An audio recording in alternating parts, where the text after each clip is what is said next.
Good morning students. आज हम English grammar का chapter number 2 parts of speech करने जा रहे हैं, यानी कि बोलने के तरीके। बोलने के तरीकों के लिए हम कौन कौन से भागों का यूज करते हैं ये पढ़ेंगे। इन इंग्लिश लैंग्वेज, इंग्लिश की भाषा में थाउजेंड्स ऑफ वर्ड्स हैं, हजारों की संख्या में शब्द होते हैं बेटा। ऑल दीज वर्ड्स, ये सारे शब्द, जो भी वर्ड्स इंग्लिश लैंग्वेज में यूज होते हैं, ये सभी वर्ड्स 8 भागों में बटे हुए हैं। All these words are divided into 8 kinds. 8 प्रकार के हैं ये वर्ड्स जो बटे हुए हैं। और ये किसके अकॉर्डिंग है? According to use in the sentence. Sentence में वो किस रूप में यूज हुए हैं उसके अकॉर्डिंग इनको 8 काइंड्स, 8 प्रकार में बांटा गया है। ये हम रीड करेंगे पार्ट्स ऑफ स्पीच में। कौन कौन से 8 पार्ट्स हैं? सबसे पहला हमारा है, देखो, नाउन। फर्स्ट है नाउन, जिसे हम हिंदी में संज्ञा कहते हैं। नाउन को क्या बोलते हैं बेटा हिंदी में? संज्ञा। संज्ञा शब्द यानी कि किसी भी वस्तु का, व्यक्ति का, स्थान का जो नाम है वो संज्ञा शब्द होते हैं। इंग्लिश में नाउन कहा जाता है इन्हें, जिसमें कि एग्जाम्पल इसमें दिए गए हैं Delhi, cow, Ram, Kolkata, dog, school, etcetera. ये सभी जो है क्या है? संज्ञा शब्द, नाउन वर्ड्स। ये सब किसी न किसी प्लेस के, एनिमल के या प्लेस, किसी व्यक्ति, वस्तु, स्थान आदि का नाम है जो कि नाउन कहलाता है। तो ये हमारे पार्ट्स ऑफ स्पीच का पार्ट है, जो कि नंबर 1। सेकंड हमारा है प्रोनाउन।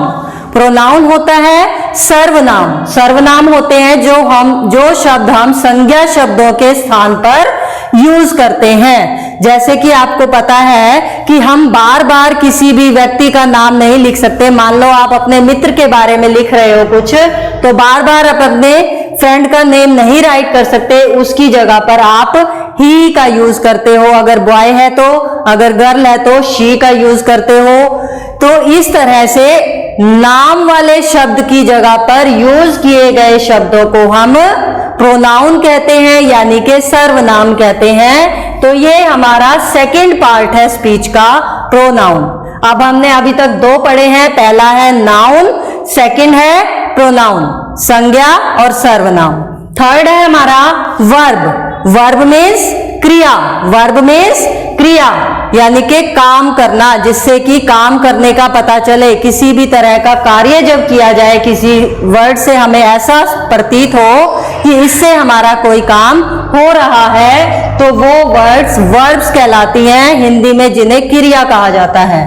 तो पहला है इसमें ईट, खाना। खाने से हमारा खाने का कार्य हो रहा है। प्ले, खेलना। इसके एंड में अधिकतर ना वर्ड आता है बोलते हुए हिंदी में। खेलना, खाना, पीना, सोना, रोना, इस तरह के वर्ड्स जो है हमारे क्रिया शब्द कहलाते हैं। ईट, खाना, प्ले, खेलना, सिंग, गाना, डांस, नाचना इत्यादि। तो ये हमारे वर्ब्स के एग्जाम्पल हैं। फोर्थ है हमारा एडवर्ब। एडवर्ब मतलब क्रिया विशेषण। जो कार्य किया गया है उसकी क्या विशेषता है कि वो कार्य कैसे किया गया है? धीमी गति से किया गया है, तेज गति से किया गया है, तो मतलब बहादुरी से किया गया है। मतलब उसके कार्य को करने के तरीके का हमें इससे, इन वर्ड से पता चलता है। तो वो होता है क्रिया विशेषण, यानी इंग्लिश में इसको एडवर्ब कहा जाता है। तो इसमें एग्जाम्पल है हमारे स्लोली यानी कि धीरे धीरे, हैप्पीली खुशी खुशी, इजीली आसानी से, लकीली भाग्यवश। तो ये हमारे एग्जाम्पल हैं क्रिया विशेषण के। ओके बेटा, अब हम 4 पार्ट इसके कर चुके हैं। फर्स्ट था noun, second pronoun, third verb और फोर्थ हमारा एडवर्ब। अब हम इसके बाद 5th पॉइंट पर आते हैं, एडजेक्टिव। एडजेक्टिव होता है विशेषण यानी कि विशेषता बताने वाले शब्द, जो कि किसी भी वस्तु की, किसी भी व्यक्ति की विशेषता को डिफाइन करें, तो वो हमारे विशेषण शब्द कहलाते हैं, यानी कि एडजेक्टिव कहलाते हैं। तो इसके कुछ एग्जाम्पल यहाँ राइट किए गए हैं। फर्स्ट है ब्यूटीफुल, सुंदर, यानी कि लड़की कैसी, ब्यूटीफुल, तो लड़की की यहाँ क्या विशेषता हुई, सुंदर, तो ब्यूटीफुल। रेड, शर्ट कैसी, रेड, फ्लावर कैसा, रेड, तो यहाँ पर विशेषता को बताने वाले शब्द जो है वो क्या कहलाते हैं बेटा, विशेषण, यानी कि एडजेक्टिव। ब्रेव, बहादुर, सिपाही कैसा, बहादुर, ब्रेव। ड्राई, सूखा, कपड़ा कैसा, सूखा, तो ये सब एग्जाम्पल हमारे एडजेक्टिव के हैं, विशेषण शब्दों के। नेक्स्ट है हमारा कंजंक्शन। कंजंक्शन होता है जोड़ने वाले शब्द, यानी कि संयोजक, जो दो शब्दों को या दो वाक्यों को जोड़ने का कार्य करते हैं। वे शब्द हमारे, वे वर्ड्स जो है वो हमारे संयोजक कहलाते हैं, जिनको इंग्लिश में कंजंक्शन कहा जाता है। तो इसके एग्जाम्पल हैं बट, एंड, और, बिकॉज, एटसेट्रा। ये जो वर्ड्स हैं किन्हीं दो शब्दों को या दो वाक्यों को जोड़ने का कार्य करते हैं। ओके बेटा। नेक्स्ट है हमारा प्रेपोजिशन।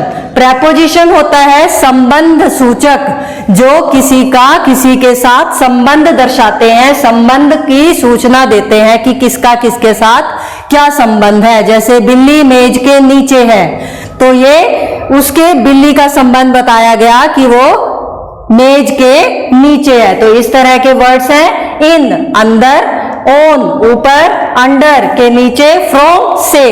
तो ये सभी संबंध सूचक वर्ड्स हैं जिसे इंग्लिश में प्रेपोजिशन बोला जाता है। ओके। नेक्स्ट है हमारा, अब हम 4 के बाद 5, 6, 7 3 और कर चुके हैं। 5th है हमारा एडजेक्टिव, यानी कि विशेषण, जो कि किसी वस्तु या व्यक्ति की विशेषता बताते हैं। फिर है हमारा कंजंक्शन, संयोजक, जोड़ने वाले शब्द, जो किन्हीं दो शब्दों या दो वाक्यों को जोड़ने का काम करते हैं, वो थे संयोजक। और फिर 7th हमने पढ़ा प्रेपोजिशन, संबंध सूचक, जो किसी का किसी के साथ संबंध की सूचना देता है या संबंध को बताता है। वे वर्ड्स जो है वो प्रेपोजिशन कहलाते हैं। नेक्स्ट 8th है हमारा लास्ट, इंटरजेक्शन। इंटरजेक्शन होता है विस्मयादि बोधक। विस्मयादि बोधक मतलब हैरानी सूचक या खुशी बताने वाला।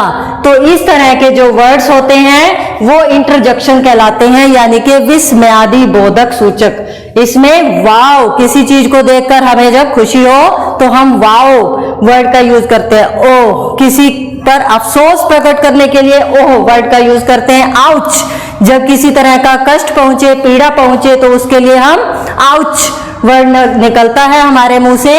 तो ये भी विस्मयादि बोधक यानी कि इंटरजेक्शन वर्ड है। ब्रेवो, किसी को शाबाशी देने के लिए जब हम वर्ड यूज करते हैं तो उसके लिए हम ब्रेवो शब्द बोलते हैं। तो ये हमारा इंटरजेक्शन है।